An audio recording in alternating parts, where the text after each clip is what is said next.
من شاب فاشل قاعد في أوضته لأنجح يوتيوبر في العالم مستر بيست. من عبده من 1 ل100,000 إلى وصولا للأهرامات. يا ترى مين هو؟ وهنشرح قصة حياته في الحلقة بتاعت النهاردة. السلام عليكم ورحمة الله وبركاته. ازيكم يا شباب؟ عاملين ايه؟ أنا النهاردة جاي أتكلم عن شخصية أو أتكلم عن حد فعلا فارق في اليوتيوب، وفارق كعقلية مش كقصة. الشخص اللي احنا بنتكلم عنه النهاردة هو مستر بيست.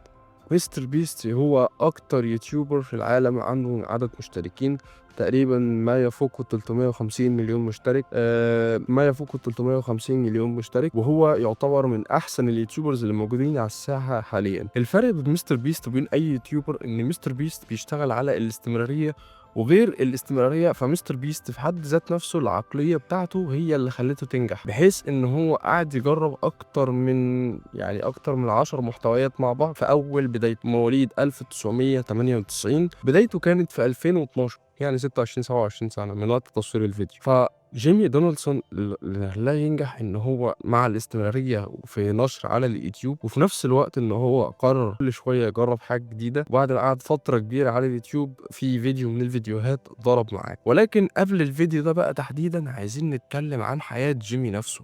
وطبعا جيمي نشأ وسط عائلة متعلمة، فهو اصلا كان المفروض ان هو يخش الجامعة، ولكن اهله كان المفروض ان هو يخش الجامعة، ولكن هو رفض حبا في اليوتيوب. وطبعا ساعتها ما كانش يعرف ان في ارباح اصلا بتيجي من اليوتيوب، فحبا في اليوتيوب قرر ان هو هيسيب الجامعه وان هو مش عايز يتعلم. وطبعا دوت اثار غضب والدته واثار غضب والده، بحيث ان هو لا، احنا ما فيش عندنا حد فاشل، انت لازم تتعلم ولازم تروح الجامعه. ولكن طبعا جيمي اصر على ان هو لازم يكمل في اللي بدأه عشان خاطر ما يخسرش كل اللي عمله. وطبعا بعد فتره كبيره جيمي قرر ان هو يقعد في غرفته وان هو لازم ينجح. لذلك قرر جيمي ان هو في فيديو من الفيديوهات يجرب يعمل تحدي، وكان التحدي ده ان هو يعد من 1 لحد 10,000. ولكن فجأة الفيديو بوم، ضجة جامدة قوي في الميديا. ولما جيمي لقى ان الموضوع ده بيجيب مع الناس، وهو اصلا اللي ابتدع فكرة التحديات، فقرر ان هو يكمل في اللي هو فيه. انا عارف ان المحتوى بتاعي مش قصصي، ولكن الفكرة في المايند بتاعه، او فكرة في العقلية بتاعته. العقلية بتاعت كل شخص فينا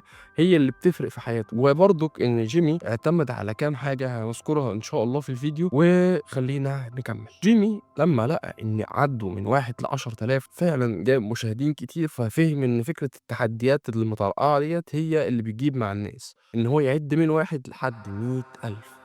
ولكن بعد ما عد من 1 ل100,000 لقى الفيديو برضو بيزيد اكتر فاكتر.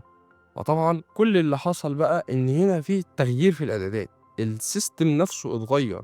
فقرر جيمي ان هو يستمر على نفس المنوال، ويوتيوب قررت ان هي خلاص ده التوب بتاعنا. في يوم من الايام طبعا جيمي وصل له طرد بالفلوس بتاعته، فقرر ان هو بدل ما هياخد الفلوس دي كلها وان المبلغ اصلا كبير عليه، فقرر جيمي ان هو يساعد الفقراء ويساعد الناس المحتاجين. وفعلا نزل الولايات ونزل امريكا، وقرر ان هو يساعد الفقراء ويساعد المحتاجين. وبقى دلوقتي يعتبر اكبر يوتيوبر او من اكبر الناس يعني الموجودين على اليوتيوب في الأعمال الخيرية. وفعليا شركة جوجل لما لقت إن في بحث مستمر على مستر بيست، أو مستمر عن كل الناس بتبحث عنه، فقرروا إن هم خلاص كده ده حبيبنا. دعايات سوشيال، شركات عايزة تتعاقد معاه، عربيات فخرة. يا جماعة الراجل بيدخل 4 مليون دولار في الشهر. طبعا كمل على نفس المنوال وغير من العقلية، وقرر ان هو يدرس خوارزميات اليوتيوب، قرر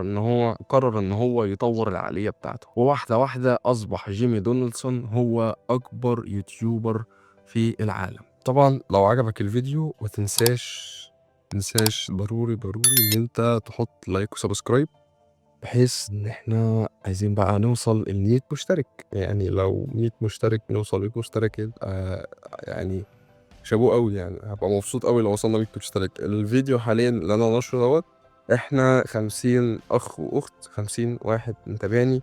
يعني بجد يعني انا ما كنتش متخيل ان انا اوصل 50 مشترك، بس هو اي نعم عدد قليل بس.